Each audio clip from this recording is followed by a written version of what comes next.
నమస్కారం. అమ్మమ్మ చిట్టు ఉసిరికాయలతో ఆవకాయ చేస్తండి. ఆల్రెడీ చెట్టు పెట్టాను కదా, ఆవిడ మళ్ళీ ఉసిరికాయలు పంపించారు వీడియో చేయమని. ఆవిడ జాము చేయమన్నారు. మనకు జాములు రావంటే కావలసిన పదార్థాలన్నీ ఆవకాయకి సంబంధించినవే. పసుపు,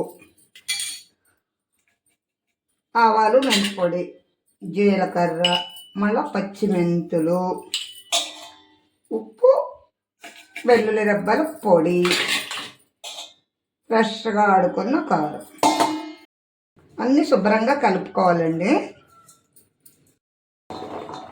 ఉసిరికాయలు ఇవి కూడా కలుపుకోవాలి. దానికి మా మనవడు తాగే పాల కప్పుతో ఒక కప్పు పోస్తున్నానండి.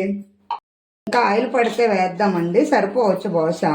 తక్కువ పచ్చడే కదా అండి. ఇలా చక్కగా కలుపుకొని గిన్నెలోకి తీసుకున్నానండి. పైన వెల్లుల్లి డబ్బలు వేసుకోవాలి. 3 days తర్వాత మీకు చూపిస్తానండి. కాస్త నూనె పోద్దాం. 3 days తర్వాత ఎలా ఉందో మీకు చూపిస్తాను.